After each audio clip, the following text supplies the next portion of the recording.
Olá pessoal, Flávio Ferreira em mais um Coruja Podcast. Hoje com ele, o estrategista, Thiago Lira.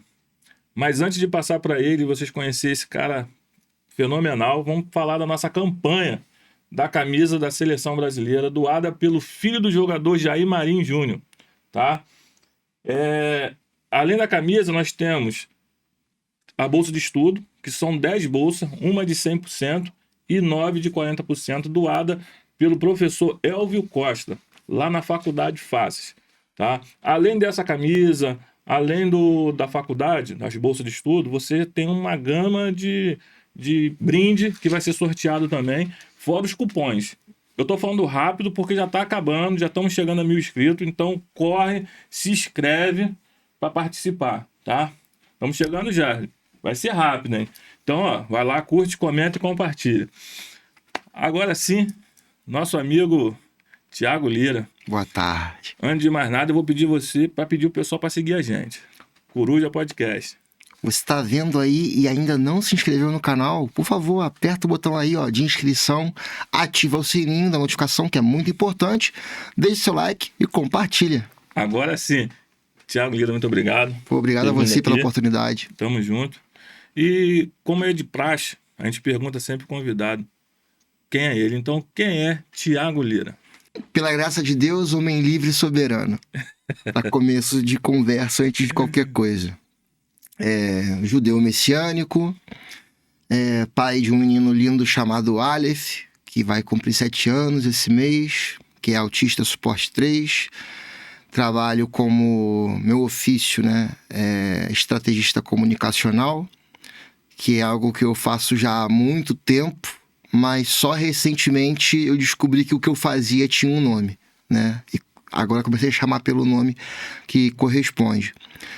Sou autodidata e tenho 3 livros publicados, um de filosofia, um sobre comunicação, um que é bem louco porque é uma proposta de constituição para o Chile, né? Vivi lá no Chile um tempo, então poderia dizer que é um livro político / direito.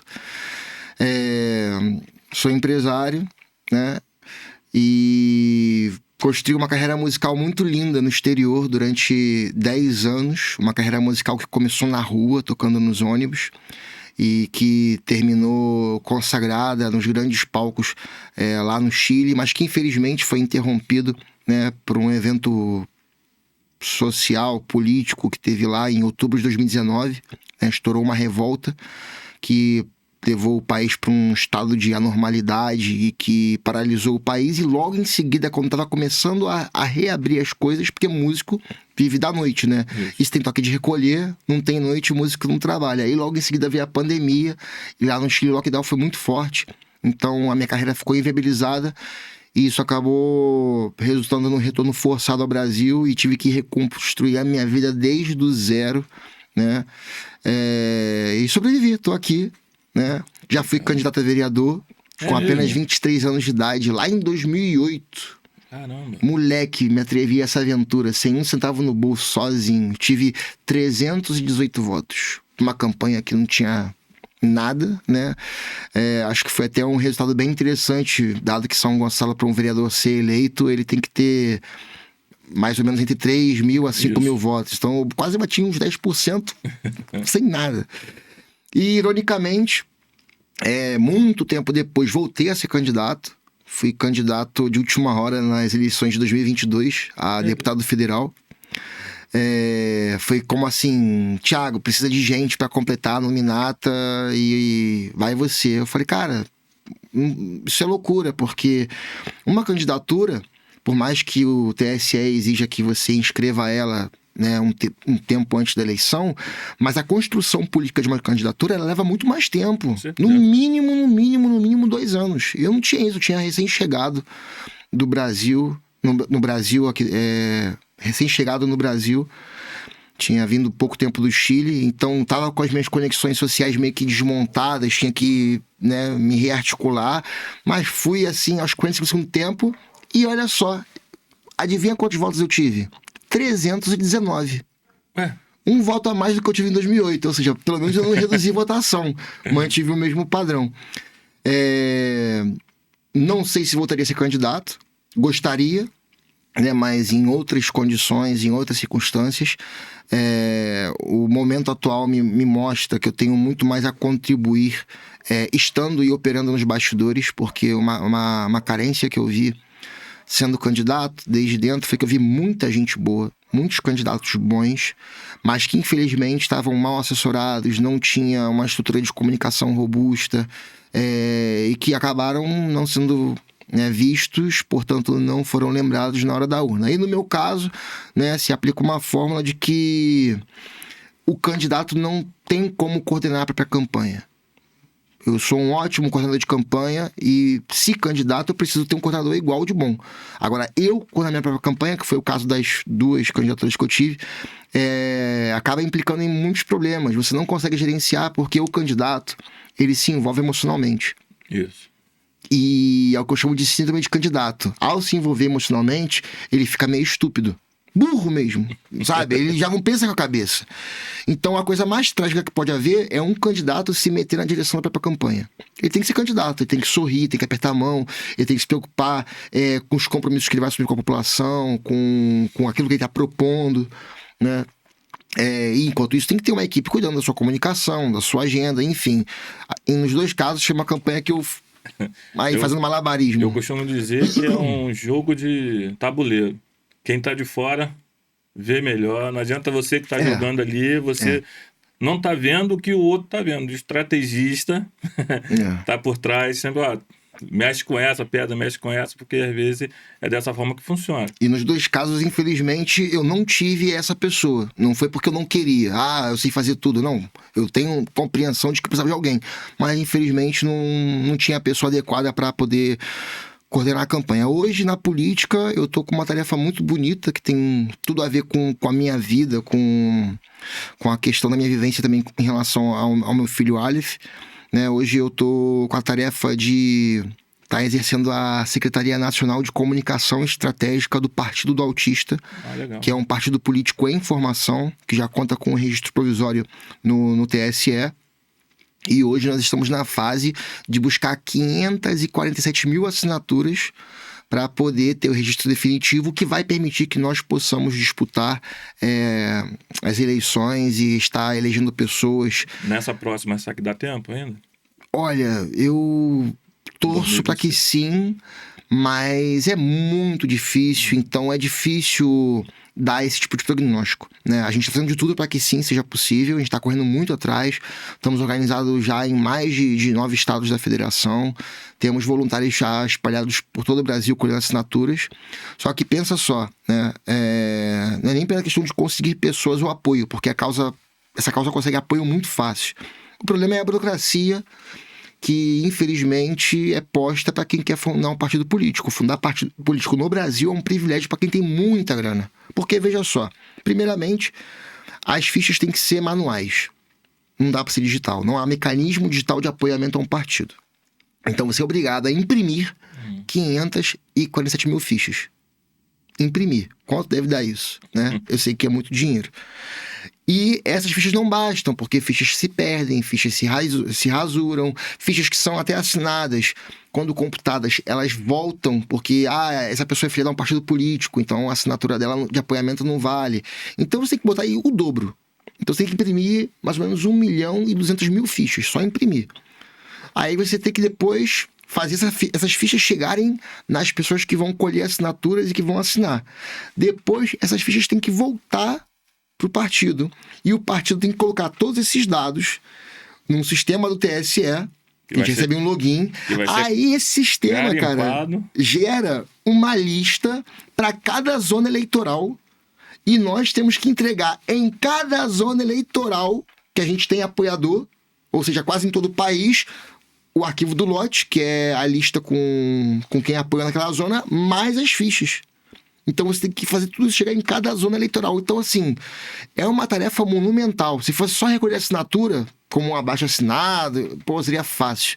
Mas vai muito além disso, é muito custoso. E hoje nós enfrentamos o desafio, né, estamos contando com doadores, Estamos pedindo o apoio das pessoas com a doação, com a assinatura, e realmente esse partido só vai conseguir se materializar com o apoio da comunidade atípica e também com as pessoas que têm empatia e se sensibilizam com a causa.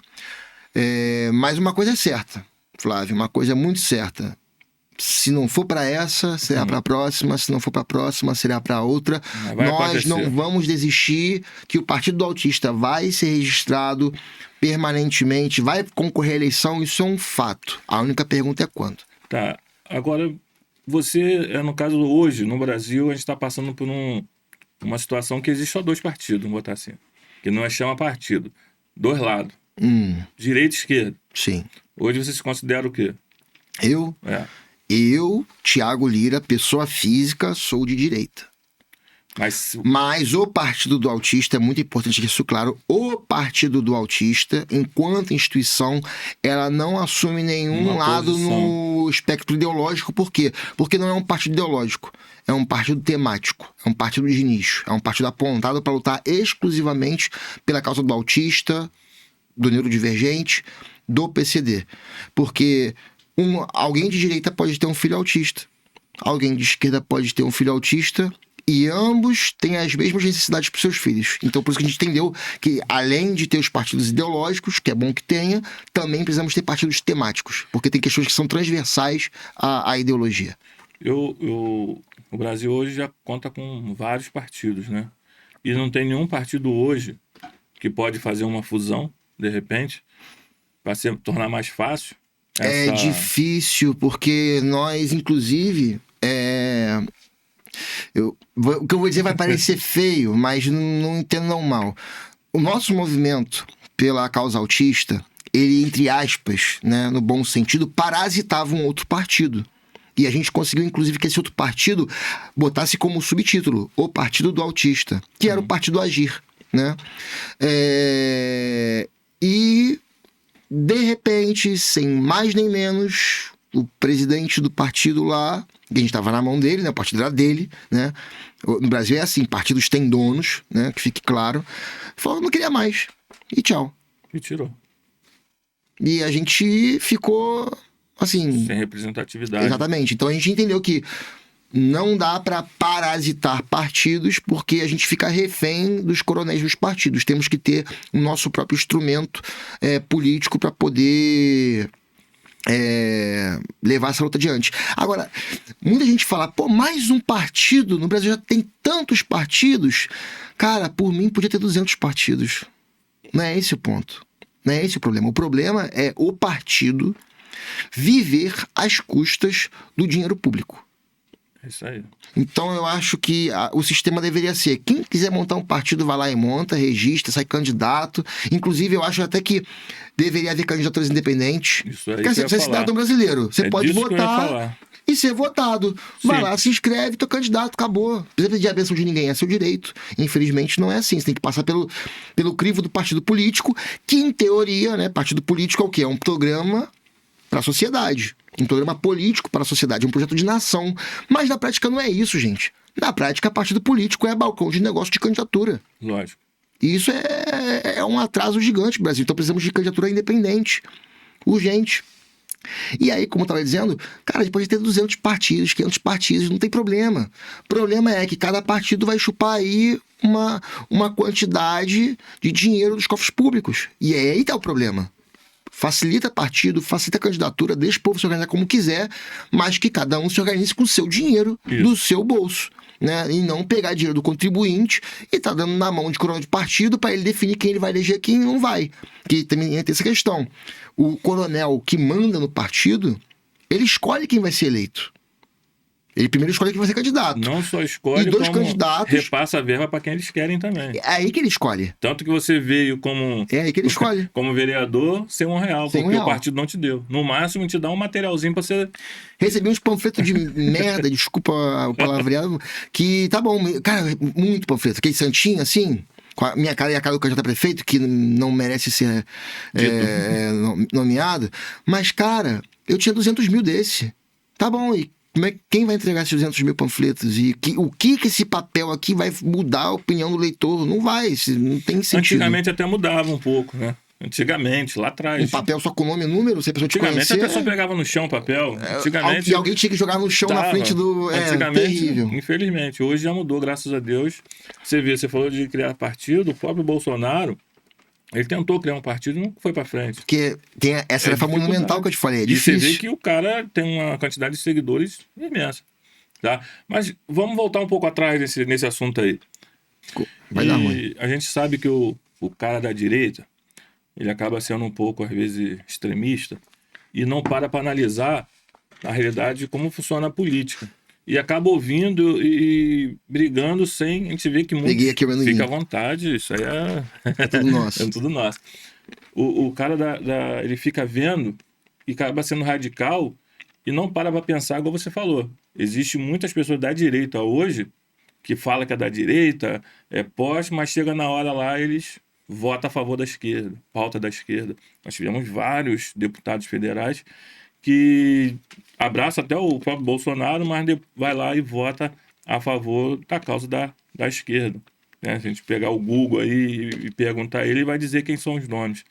Né? Então, hoje, o que se deve fazer para combater essa... O que você faria, o que pode ser feito para combater essas pautas aí da esquerda que você citou?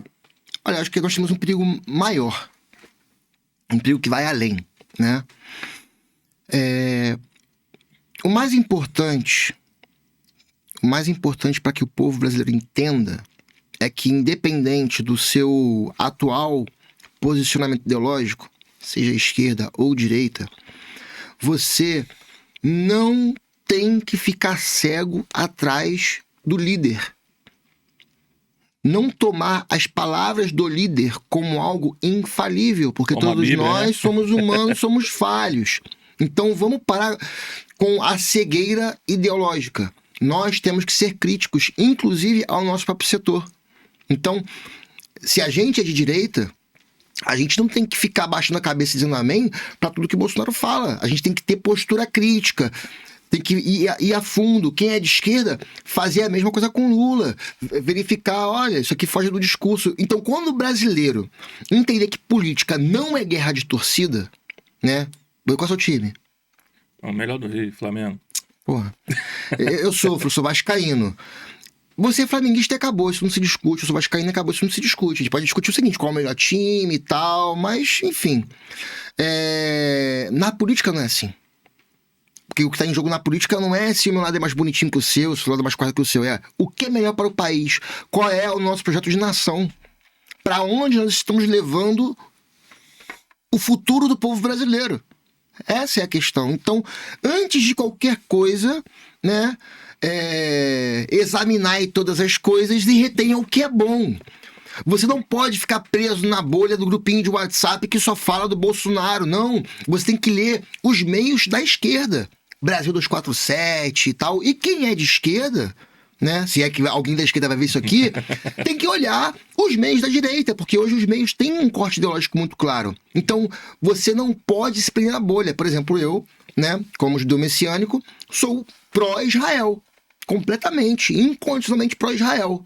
E não tenho o menor problema em dizer isso. Porém, estou antenado, sigo, leio tudo que o pessoal do outro lado está dizendo.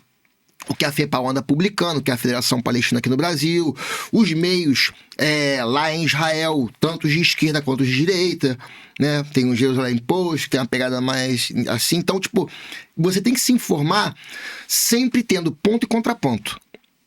Você não tem que ter medo ou resistência a buscar meios de comunicação que vão de contra a sua postura ideológica vigente. Por quê? Até mesmo para saber como é que eu me defendo dos ataques. Então, o pior erro numa guerra é você não conhecer seu inimigo. Conheça o seu inimigo. Se o da direita bolsonarista é o seu inimigo, porra, conheça os fascistas. vai lá escutar o que eles estão escutando, vai ver o que eles estão publicando, vai ver se realmente não é bem como você está pensando. E quem é da direita, a mesma coisa. Né? Tipo, pô, Lula, esses comunistas, o quê? Também vai lá ver. Então, o que eu defendo antes de qualquer coisa é... O que a gente quer é o quê? Na liberdade? Isso. Liberdade pra quê? Pra ficar assim, cego atrás de alguém? Não, é liberdade para eu poder examinar todas as coisas e fazemos juízos a partir da comparação entre as informações. Se eu tenho só informações de um lugar, eu tô numa bolha. E quando eu tô numa bolha, eu sou facilmente manipulado. E eu tenho críticas, né? A forma como hoje a direita tá conduzindo a sua luta na rua. Esse negócio de que o Bolsonaro, quando vai fazer ato, ele fala: não façam atos em lugar nenhum mais do Brasil. Se eu tô chamando pro Rio, é pra ir pro Rio. Se eu tô chamando pra Paulista, é pra Paulista. Se eu tô chamando pra Brasília, tá se criando uma dependência do Bolsonaro que eu acho que não é saudável. E uma outra coisa, eu acho que nós temos que disputar território. Por exemplo, Rio de Janeiro, fazer manifestação num domingo em Copacabana, eu acho que não é o caminho. Eu acho que o caminho é fazer uma manifestação às 7 da tarde, numa quarta-feira, na Cinelândia, que é o palco histórico dos movimentos de esquerda. Temos que levar as pessoas para lá e dizer: gente, estamos no centro da cidade, para dizer que a gente quer fora Lula, para dizer que o STF é autoritário. Tem que disputar o espaço dos caras. Tem que organizar a juventude dos partidos de direita e entrar nas universidades de forma organizada para bater de frente com os caras. Gente, Lula só vai ser eleito se houver um roubo muito grande, cara. Eu acho que Lula não tem condições de se eleger. Mas é o que está acontecendo hoje. Hoje a gente está falando aqui, o editor desse vídeo vai ter que trabalhar as nossas falas, né? Colocando às vezes um pi, colocando às vezes alguma coisa, porque a gente não pode, a rede derruba. Porque alguém lá disse que não pode. Então, o que acontece? O PT e companhia, né? Eles estão realmente tratando de criar um ambiente para impedir a livre circulação de qualquer informação que vai de contra eles. Por isso que eu tô falando. Busca a informação por todos os lados, que comparando, eu sei que você vai encontrar a mesma verdade que a gente está encontrando, né? Então, eles estão jogando para censura, mas eu acho que isso não vai vingar se... e somente se a direita fizer o movimento certo. Esse papo do Bolsonaro de manter a calma, de moderar, eu acho que o caminho é contrário. É hora de radicalizar e levar as coisas para um outro extremo. E mostrar para a esquerda que a gente não vai ficar só apanhando. E esse recado é para a juventude universitária, que gosta de ir para a universidade, fazer videozinho mostrando que olha, os esquetes são violentos, olha, estão batendo na gente, estão empurrando a gente. Não, acho que tinha que entrar com um grupo de 50 camisa preta dentro da universidade, fazer o que tem que ser feito, né? Sua manifestação livre, democrática, e se alguém vier importunar de forma violenta, devolver a violência da mesma moeda. Porque, infelizmente, né, não é que eu goste da violência, não gosto, né? Shalom, paz, né? Bem-aventurados aqueles que promovem a paz. Mas a paz, muitas das vezes, é conquistada pela força. E é isso que a direita brasileira precisa entender. Paz através da força. Porque se a gente ficar negando a força em nome da paz, a paz que vai ser vigente é a paz deles. E a paz deles não nos interessa. Porque a paz deles não tem liberdade. É a paz pro Lula viajar o mundo inteiro com a Janja, pagando de bonzão, de estadista, e fazer do Brasil uma chacota internacional. Então, eu faço um chamado contrário do Bolsonaro. É hora de ir pra rua, é hora de radicalizar, é hora de ocupar os grandes centros e se vierem com violência e paz através da força. Entendi. Eu sei que parece muito radical, pode ser que seja, mas infelizmente, eu não vejo outro caminho. E não é porque eu tô dizendo, que eu gostaria que fosse assim, que a gente pegue um paco de beisebol e bata nos esquerdistas. Não é isso. Eu tenho amigos de esquerda e eu adoro eles. Tenho amigos de diferentes lados do espectro ideológico, que eu não queria ter que sair no tapa com nenhum deles. Mas é preciso entender que a forma como está sendo conduzido o cerceamento do discurso da direita, a liberdade de expressão dos ideais de direita, dos ideais libertários, nos obrigam a ter que usar a força. Porque Não tem problema se um cara tá na universidade dele com uma camisa do Marx, do Che Guevara, com uma bandeira que fosse um martelo. O problema é dele, ele é livre para se manifestar. O problema é quando um garoto entra com uma bandeira de Israel e querem espancar ele. O problema é quando alguém entra com uma camisa do Bolsonaro e querem bater nele. Aí temos um problema. Se tivesse o cara da força do martelo de um lado, o cara do Bolsonaro do outro, e depois a gente trocar uma ideia, fazer da universidade o que ela realmente é, um ambiente de pluralidade de ideias e de troca de saberes, tudo bem. Só que a gente está desviando. Hoje a universidade, a escola, infelizmente, é campo de treinamento ideológico. É lugar de formar militantes. Se alguém duvida do que eu estou dizendo, bote a camisa do Bolsonaro ou com qualquer mensagem alusiva à direita e entre em qualquer universidade federal que você vai ver. Ah, mas eu não sou estudante. Passa pra lá, vai estudar no meio dos caras e diz o que você pensa pela direita pra ver se você não vai ser agredido. Inclusive, recomendo, pra quem não conhece, Wilker Leão. Ele fez isso. O cara é ruim. Um youtuber. Acho que eu conheço ele. Ele foi pra UNB fazer história. Ele já é advogado. Ele grava as aulas pra mostrar o adoctrinamento nas universidades. Então, infelizmente, está havendo todo um aparato, uma maquinária sendo montada por parte do PT e companhia para poder censurar as redes sociais, tomar os espaços de formação do saber para direcionar esse saber, e a gente está se perdendo aí. E aquilo que você falou, na realidade, isso tudo não começou de um momento para o outro, não. Isso foi um trabalho feito lá atrás. Eu acho que aquele momento que nossos pais, nossos avós falavam assim, política não se discute, eu acho que começou já esse trabalho. Porque desde o momento que você não quer discutir e vota em qualquer um, você está abrindo espaço para essas pessoas com a mente focada para o mal entrar e fazer. O maior perigo para a nossa nação são as bolhas. E isso eu falo dos dois lados, tanto para a esquerda quanto... Com certeza. Nós precisamos entender o seguinte, somos brasileiros... Somos do mesmo povo, mesma nação. E se der ruim para um, dá ruim para todo mundo. Então, a gente pode discordar, e é saudável discordar, qual caminho temos que tomar, né? Ninguém tem que ser unanimidade, nem deve. Mas é necessário que haja um ambiente saudável onde quem diverge possa conversar e encontrar um ponto comum.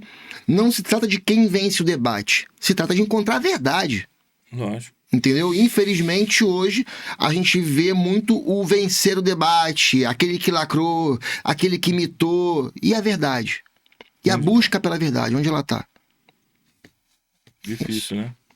Realmente é um problema para nós, juventude. Juventude não, que eu tô velho, tô 45. Mas tô nessa linha também, correr atrás, brigar, entrar nas redes sociais buscando se orientar, não virar vamos botar um zumbi de esquerda ou um zumbi de direita, né? Como o Olavo de Carvalho dizia, né? O idiota útil.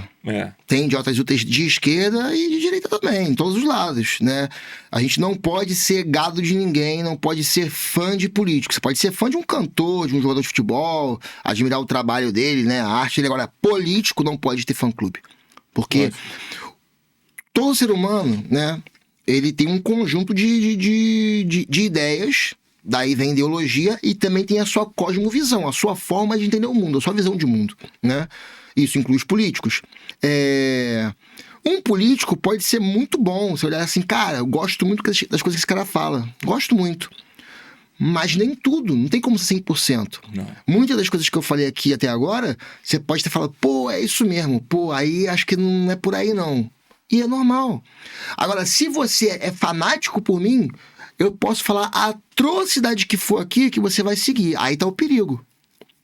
Eu dominei. Então, tipo assim, pra onde eu for, eu tô levando o pessoal junto. Se for pra perdição, vai na perdição junto. Então, a gente tem que aprender a isolar o político da ideia.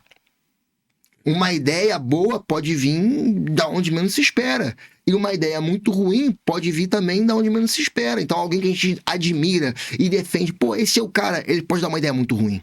E alguém que a gente fala, não, esse cara aí é tralha, do outro lado, pode dizer algo muito pertinente, uma ideia boa. Então, o que eu tô tentando de dizer, né, em resumo, nós precisamos derrubar os muros e construir pontes. Porque se a gente continuar, enquanto sociedade, levantando os muros que nós estamos levantando, aí vamos ter que ir pelo caminho que eu estava dizendo antes. Um dos fatores foi desarmamentando A política do população. desarmamento. Foi Você em 2002, né? Você vê que 2003. foi Israel, acho que foi em Israel, né? Teve um Estados Unidos, não lembro, que a galera foi fazer uma manifestação, a galera foi pra rua, chegou na calçada armado lá com seu fuzil, com a sua pistola, e ninguém fez nada, passaram, opa, e foram embora. Por quê? Sabe que ali vai ter problema. Sabe que ele estava fazendo errado, e os caras só tá ali, é igual você ter ali sua fazenda, ter seu empreendimento ali, e os caras do MST vão lá e tomam. Ainda fala pra você, ó, só sai da casa porque a gente tá tomando. Porque A questão lei não é nem agora. arma, né? Vamos voltar para aquele triângulo liberal, né? Entendeu? Vida, liberdade e propriedade. Isso. Como é que defende? Não tem Sem como. os meios de autodefesa. Se você está desarmado, e eu também, e um aqui atenta contra a vida, a liberdade ou a propriedade do outro, a gente sai no braço. Isso. Agora, se você está armado e eu não, temos uma assimetria. E essa assimetria faz com que eu já estou numa posição de desvantagem. Se você está armado e eu também, opa, é melhor ninguém atirar porque vai os dois cair. Aí é onde se aplica ao nível individual aquela tese da destruição mútua assegurada. Eu estou armado, você está armado, ele está armado. Ninguém é maluco de puxar o gatilho primeiro, porque vai começar um tiroteio aqui e pode ser eu, pode ser outro. Então, uma sociedade armada, ela permite não só se defender, ela permite defender a soberania do povo, em primeiro lugar, porque se levanta um tirano, todo mundo armado, irmão, Acabou. a gente derruba o governo na bala. E tem mais, a soberania nacional. Se vem um outro país invadir e aqui tá todo mundo armado, fica complicado. O maior desafio para um inimigo dos Estados Unidos querer invadir os Estados Unidos não é só o exército, né? População. É chegar e encontrar uma população terrivelmente armada, com fuzil, com tudo. Não dá conta. E em Israel é a mesma coisa. Em Israel todo mundo serve ao exército, todo mundo tem o acesso, né, aos meios de defesa. Tem que ter, né? Pelo contexto. Então nós precisamos entender que política de armamento não é para aumentar a violência, é justamente para evitar que a violência ocorra. Os países hoje que o armamento é liberado, vamos comparar com um país que não é liberado, quantas mortes tem?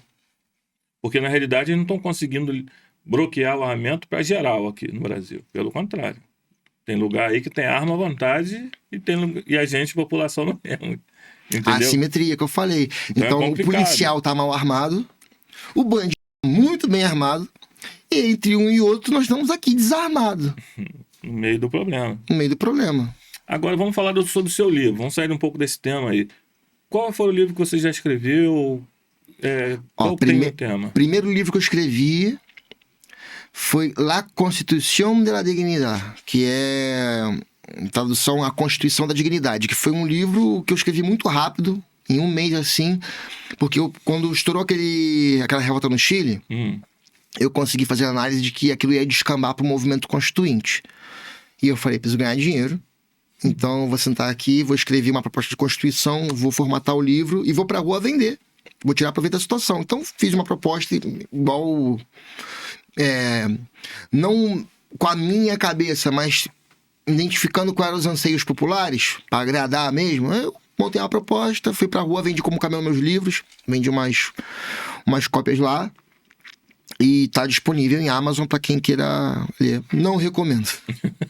Primeiro porque tá em espanhol e segundo porque era muito específico o contexto.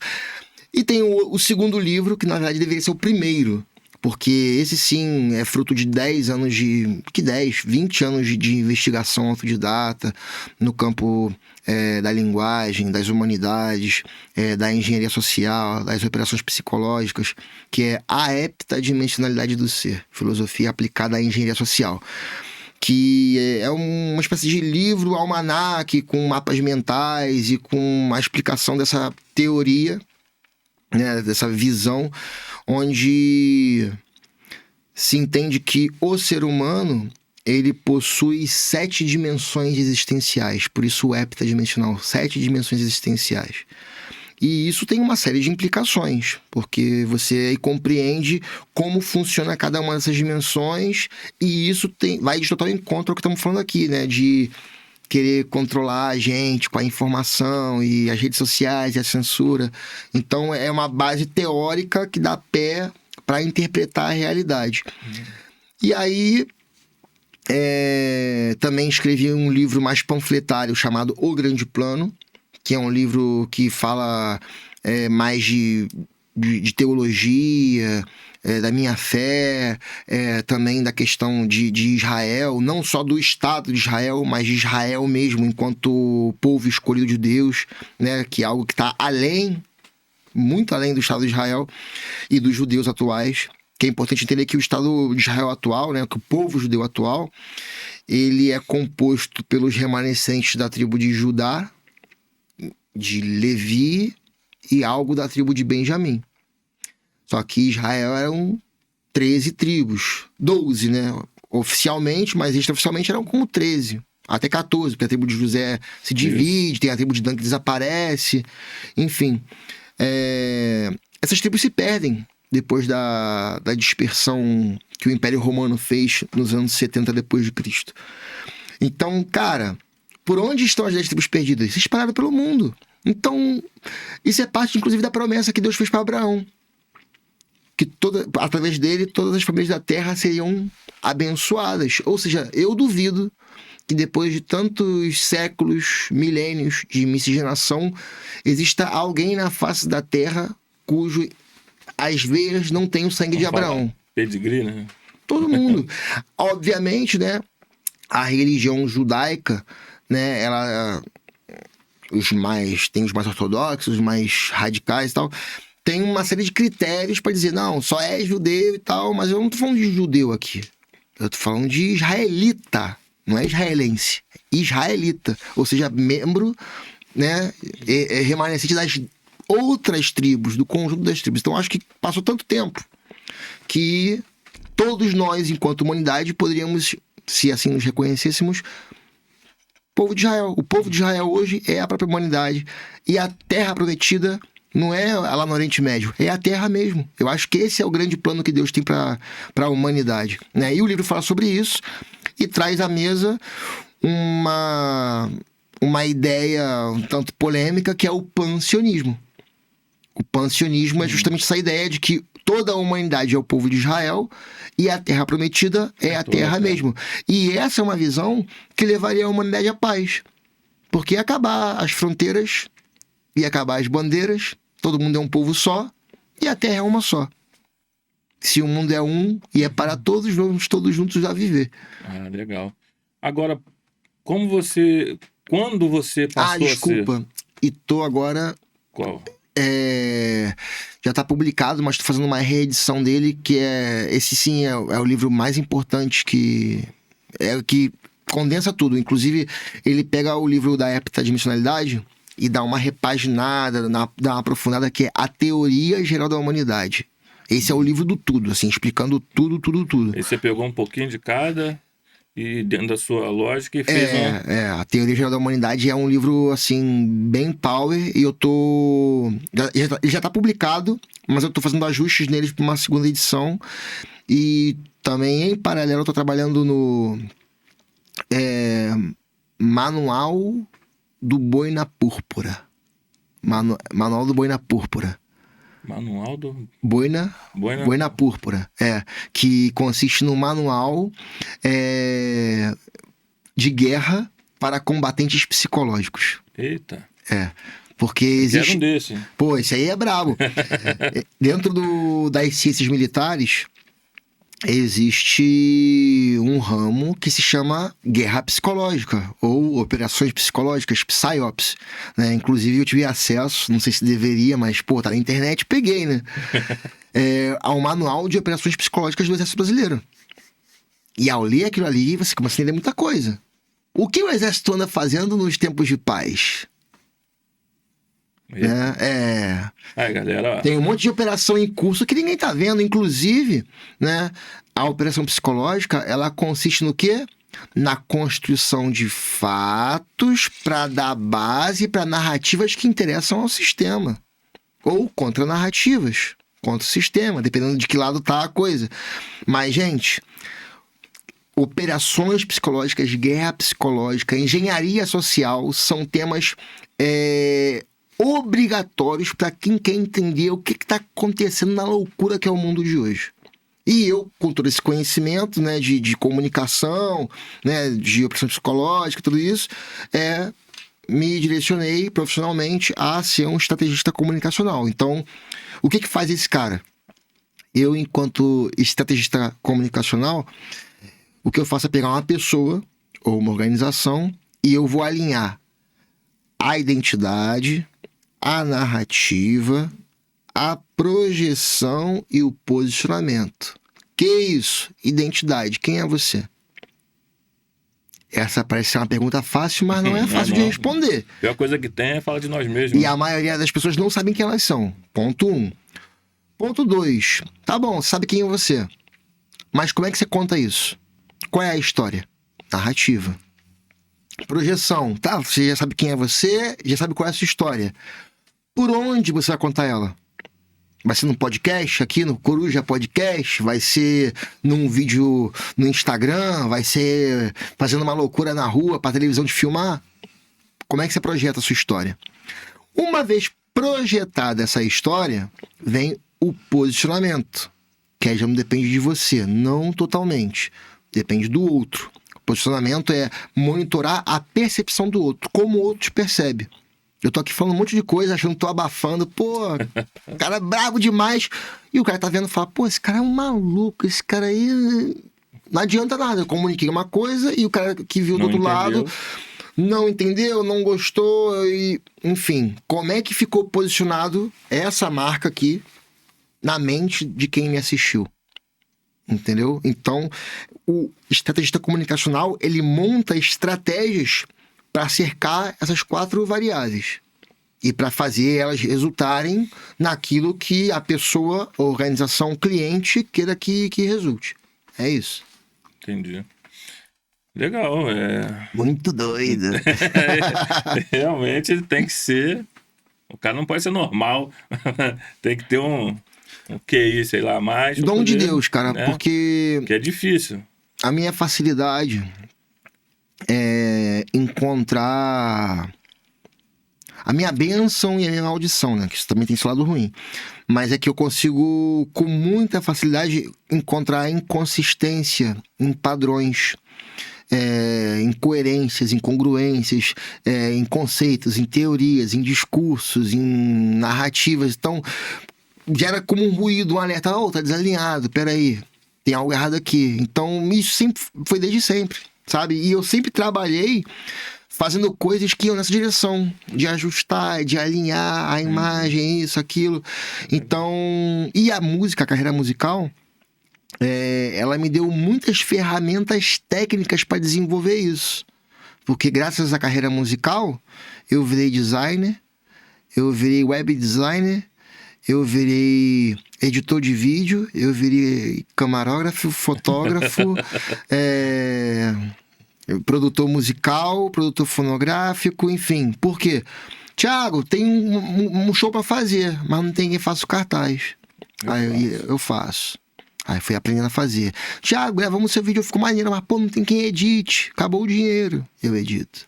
E assim, então, nesse circo de pobre de tocar carreira musical, né, na parte fora do palco, eu acabei, cara, dominando muita ferramenta. Então, isso acaba sendo útil para tudo, porque hoje em dia tudo é comunicação, né? Uma imagem pro Instagram, um corte do podcast, uma página web para poder mostrar o trabalho. Então, cara, graças a Deus, os caminhos doidos que eu trilhei na minha vida me levaram a acumular essas ferramentas, conhecimentos e ferramentas. Então... Brasileiro, hein? Brasileiro, é gambiarra pura. É gambiarra pura, mas é boa gambiarra. Assim. Mas vamos perguntar uma coisa sobre sua religião. Como você começou a seguir essa religião e por quê? Uau, essa é muito boa, é um testemunho isso. Era setembro de 2013 e eu estava numa situação em que perdi completamente o prazer de viver. Caramba. E tomei a decisão radical na minha vida. Eu falei, olha só, eu não quero mais viver e ninguém vai me obrigar. Mas se eu vou minha vida, eu vou fazer da forma certa. Eu não vou me trocar de lugar nenhum, não vou me dar tiro, não vou me cortar, não. Quem quer fazer, faz da forma certa. Eu vou me trancar num quarto, eu vou com uma garrafa d'água e eu não vou comer. Se eu realmente não quero mais viver, eu vou ter que aguentar lá, ficar sem comer, não é verdade? Faz sentido pra você? Né? Ah, não quero viver, tá bom, se tranca aí e fica sem comer. A vontade de viver volta rapidinho. E eu me tranquei no quarto, iniciei esse jejum, mas esse jejum foi dentro de um propósito. Falei com Deus. Se você tá aí em cima, eu quero respostas. E eu não vou sair daqui, eu não vou botar uma comida na minha boca enquanto não tiver resposta. Dure o tempo que durar, porque se não encontrar resposta, não vale a pena viver. E não vale. E bem, começou então, aí eu trancado no quarto, uma garrafa d'água, uma Bíblia, né? Porque era o canal pelo qual eu esperava que Deus falasse comigo. E ia lá, jejum, água e Bíblia, durante 3 dias e meio, sem sair do quarto, só para ir no banheiro. E foi uma experiência muito profunda, de conexão direta com Deus. Aconteceram coisas assim sobrenaturais, né? E quando terminou os acontecimentos, né? E que eu falei, tá bom, entendi. E tô com fome, quero comer. Eu perguntei, tá bom, e agora quer que eu faça o quê? Eu vou ter que montar uma nova religião? Não quero isso não. Vou ter que ir pra rua, no meio da praça, e gritar como um alucinado. O que eu tenho que fazer? Qual é o caminho? Né?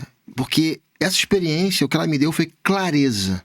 Eu queria resposta, eu obtive minhas respostas. Clareza em relação à minha própria fé, em relação a qual é o caminho correto dentro, né, do que se apresenta de opções de fé ou de religação com o divino para o ser humano. E eu entendi, falei, cara, é isso aqui. E aí eu me perguntei, será que tem mais gente que vê isso aqui?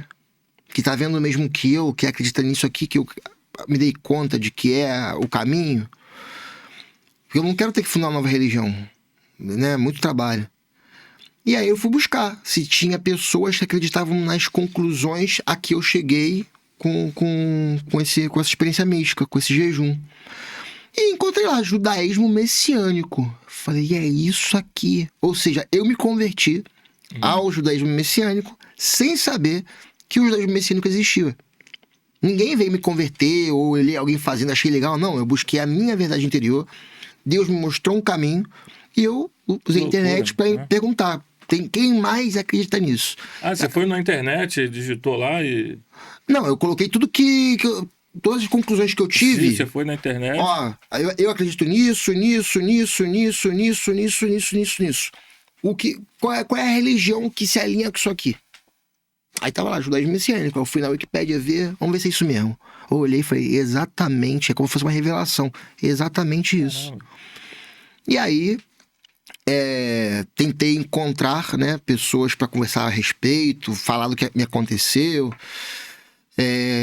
Não encontrei, porque é muito difícil encontrar um judeu messiânico. No Chile, então, esquece. Mais difícil ainda. Você estava no Chile? Estava no Chile, Eu fiquei no Chile de 2010 a 2020. Foram 10 anos lá.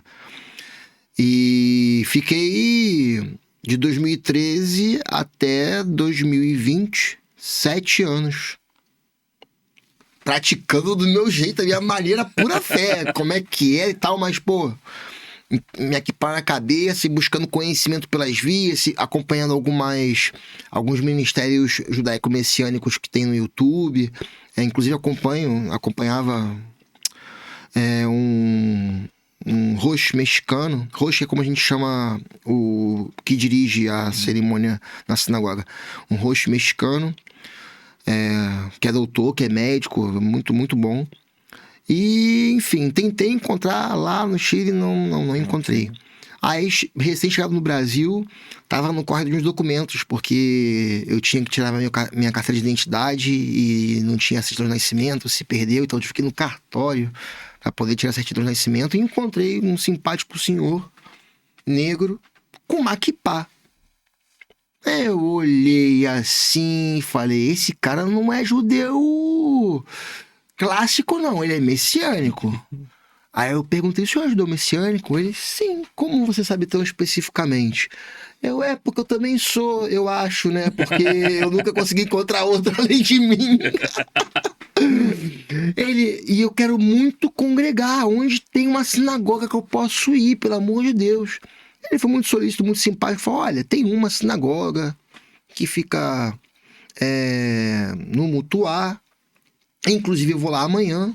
E era sexta-feira, e então o dia seguinte, né, era Shabá, a parte da tarde era Shabá.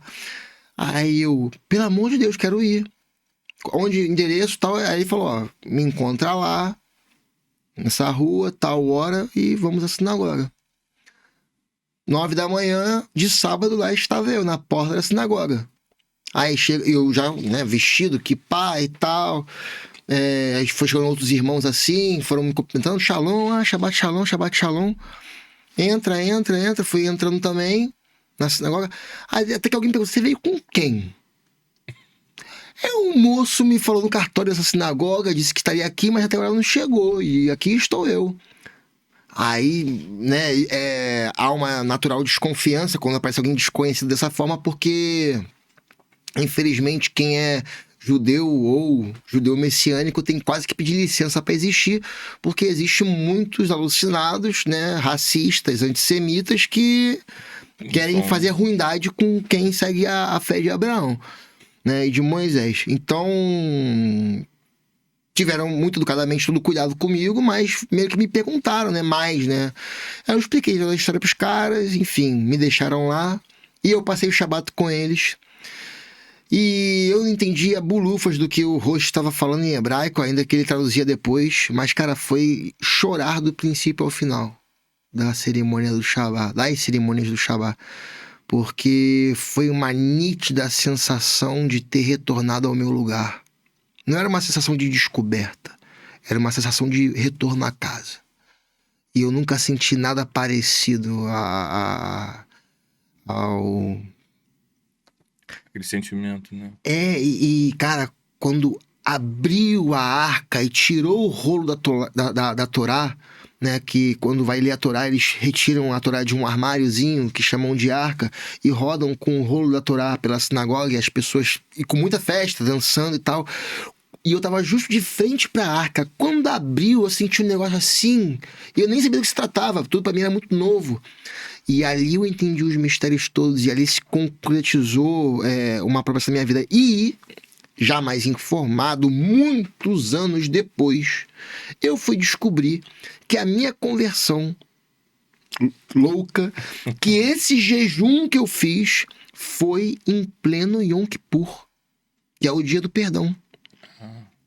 E no Yom Kippur são 25 horas de jejum. Ou seja, eu fiz o jejum de Yom Kippur na minha conversão sem saber que estava fazendo. Que pra mim resulta como uma espécie de sinal também. Lógico. De que a experiência que eu vivi me conduziu a isso. Então, não sou um frequentador ultra mega assíduo de sinagoga, né? Tento, quando posso, cumprir com o Shabbat, mas é muito difícil para alguém que trabalha tanto, né, no mundo de hoje, essa correria toda, mas faço o possível para guardar o Shabbat. Sempre que posso, nas festas ao menos, né, tento ir na sinagoga, a sinagoga Beit Miklat, que fica aqui no Mutuá. E sempre sou muito bem recebido, tenho um carinho gigante pelo Rosh, que agora é rabino também, é mais novo que eu. É mesmo. Inclusive, seria um bom convidado para trazer aqui.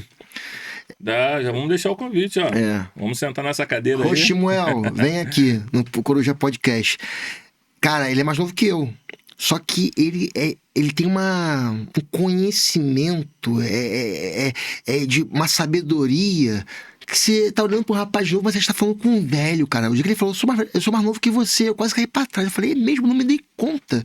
Porque realmente emana autoridade, é um menino fantástico, fantástico, fantástico. E aquele que queira conhecer mais, né, o trabalho da Sinagoga Beit Miklat, pode buscar no YouTube, que todas as cerimônias da Beit Miklat são transmitidas no YouTube. Legal. E tem o Instagram também da Sinagoga Beit Miklat. É Beit, né? BEIT MIKLAT. Uma experiência que... Caramba, E o muito judaísmo boa. messiânico, o que é o judaísmo messiânico, né? É importante contextualizar. Nós somos os párias do judaísmo. Ninguém gosta da gente. Vou explicar por quê. Porque para qualquer judeu, nós não somos judeus. Porque a gente não se converte dentro dos critérios rabínicos, né? A gente confirma a conversão pelo batismo, por exemplo. Algumas famílias já há muito tempo no judaísmo messiânico já faz circuncisão, né? Mas aí é muito opcional, né? Imagino eu. Aí vai muito da visão de cada um. E também não vai considerar que somos judeus porque nós acreditamos que Yeshua, Jesus Cristo, é o Messias. Então, peraí, se não é judeu, você é cristão. Mas mais ou menos. Por quê? Para os cristãos evangélicos, né, ou até mesmo católicos, cristãos em geral, vão dizer que nós somos judaizantes. Porque estamos rejeitando o sacrifício de Jesus na cruz e querendo voltar aos costumes da antiga aliança. E ambas visões, para mim, estão equivocadas, né? Eu acredito que Jesus veio ao mundo justamente para mostrar ao mundo o Deus de Israel. E a forma como o Deus de Israel quer ser cultuado é a forma como está escrita na Torá. E a gente tem em cada lugar, cada pastor dando culto do jeito que bem entende, entendeu? Mas tem um manual, Deus entregou um manual. O culto que eu quero é assim, né? Obviamente, hoje em dia, como temos, né, como Yeshua veio, né, o Messias, Jesus, o sacrifício animal se torna desnecessário porque os nossos pecados já foram expiados na cruz. Beleza. Mas isso não quer dizer que o culto a Yahvé, ao Deus de Israel, se tornou um samba do crioulo doido, entendeu? O reteté e... Como é? King the Power the Best e... Não, é séria a coisa, né? A Bíblia diz tudo com ordem e decência. Claro, né? Então, quem faz essas maluquices, essa doideira, tá fora da Bíblia, fora da... Pirotecnia gospel. É assim que eu chamo. E é muito triste, porque isso, em vez de aproximar as pessoas de Deus, acaba afastando, né? Se você for, né, numa cerimônia na sinagoga ou acompanhar pelo YouTube, você vai ver solenidade. Meu irmão, estamos falando do Criador de todas as coisas. Você não vai estar falando... É solenidade, é ordem, é regra, entende? E eu entendo que quando a gente vai no ambiente, igreja, né, ambiente, você está indo adorar, você não está indo fazer nada além disso. Simplesmente você está indo adorar. Você não está indo buscar, você até traz, mas você está indo adorar. Então esquece esse negócio de tô indo que eu quero uma resposta, eu quero isso, eu quero aquilo. Não, você está indo Se adorar. você quer uma resposta, não vá à sua igreja. Entendeu? Ou a igreja nenhuma. Se você quer uma resposta, você vai se trancar no seu quarto igual eu fiz, com uma garrafa d'água e com uma Bíblia. E não coma, só sai de lá quando sua resposta chegar. Então, e as pessoas Funciona, hein? Funciona. Mas eu digo que Deus é misericordioso, acaba abençoando, fazendo pela misericórdia. Claro. Mas é muito complicado. Mas sabe o que me deixa, assim, um pouco chateado, né? As pessoas... elas estão indo à religião, e eu vou falar de religião em geral, né? Buscando um benefício, buscando uma benesse imediata. Cara, a gente já tá vivo, já estamos aqui, olha o mundo lindo que Deus deu pra gente, que a gente tá estragando. A gente tem só que agradecer. Sabe? E a única coisa que a gente tem que pedir pra Deus é sabedoria. Mais e mais sabedoria. Pra gente falar menos de besteira. Sabe? E as pessoas vão meio que na troca de favores. Eu vou dar uma oferta maior, porque se der uma oferta maior, Deus vai me abençoar. E a bênção sempre é material, sabe? A gente vive um comércio da fé, mas que não começa pela figura do pastor, não. O pastor é um mero intermediário, o pastor é o balconista. Quem tá querendo comprar Deus é você. Que tá querendo lá, não, que eu vou botar no altar, meu Rolex. Cara, não é assim que funciona. Então, eu teria, assim, outro podcast só pra falar desse assunto. Vamos trazer o host, vamos tentar... trazer, vem você, ele aqui, a gente Sim. faz os dois juntos aqui, a gente bate um papo. Para resumir, então, judeus messiânicos ou são judeus, mesmo judeus, que reconheceram que o Messias já veio e que não faz sentido seguir esperando, que o Messias é Yeshua, Jesus Cristo, ou são cristãos, que eu fui criado no meio evangélico, né, e fui católico também por livre e espontânea vontade, então peguei o cristianismo assim de uma ponta a outra, né, desde o pentecostal até o catolicismo, vi de tudo um pouco. Me radicalizei, porque eu falei, cara, tem algo além, tem algo que o pastor não contou, tem algo que o padre não contou, tem algo que a catequese não entregou, que a escola dominical não entregou, tem algo além.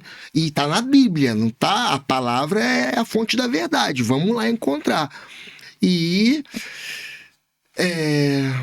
ali eu encontrei, né, e me radicalizei. Eu falei, beleza, Jesus veio aqui para ensinar a todo mundo seguir o culto do Deus de Israel. Quem sabe o culto do Deus de Israel? Os judeus. Quem guardou a prática do culto a Deus durante 5 milênios? Os judeus. Temos que fazer como os judeus. Né? Eu não gosto, né? Assim, eu digo que sou judeu messiânico meio que para ficar mais fácil das pessoas entenderem, né, no qual é a minha fé. Mas eu prefiro generalizar e dizer que eu sou monoteísta, israelita, messiânico. Que são 3 verdades. Monoteísta, só há um Deus. Israelita, esse Deus é o Deus de Israel. E messiânico, que o Messias já veio, é Yeshua. Ponto. Amém. Se você acredita nisso, somos irmãos de fé. Porque ficar especificando muito, eu sou católico, ortodoxo, grego da esquina, não sabe? Eu sou da igreja, luz divina da sagrada lâmpada de Jessé. Não, gente. As denominações, elas separam, elas dividem, o mundo tá ao caos por causa de guerra religiosa. Essa visão de que, só há um Deus, é o Deus de Israel, ia resolver tanto problema, e cada um aí busca como quer, faz como quer. Eu tenho minha forma de buscar, não vou dizer que a minha é melhor que a de ninguém, pra mim é a minha verdade, é a que eu faço, é a que eu sigo, né? Teologicamente tenho crítica, olho pro lado sim e falo, isso aqui não condiz com o que tá na palavra. A minha fonte de julgamento de critério, perdão, é a palavra. A gente falou de política aqui, né? Claro. Não é porque a pessoa, de repente, está falando algo que está fora dali que você vai seguir, não. Exatamente. Verdade. Agora, vamos entrar numa outra linha que é sobre... No caso que você contou da sua... Autismo. Isso, vamos entrar. Você falou que teve um filho e foi depois do seu filho ter nascido que você entrou para essa bandeira, começou. Como que você foi? Ou teve uma outra situação que causou a entrada sua nessa bandeira do autismo? O meu filho foi diagnosticado por volta dos 2 anos de idade com autismo.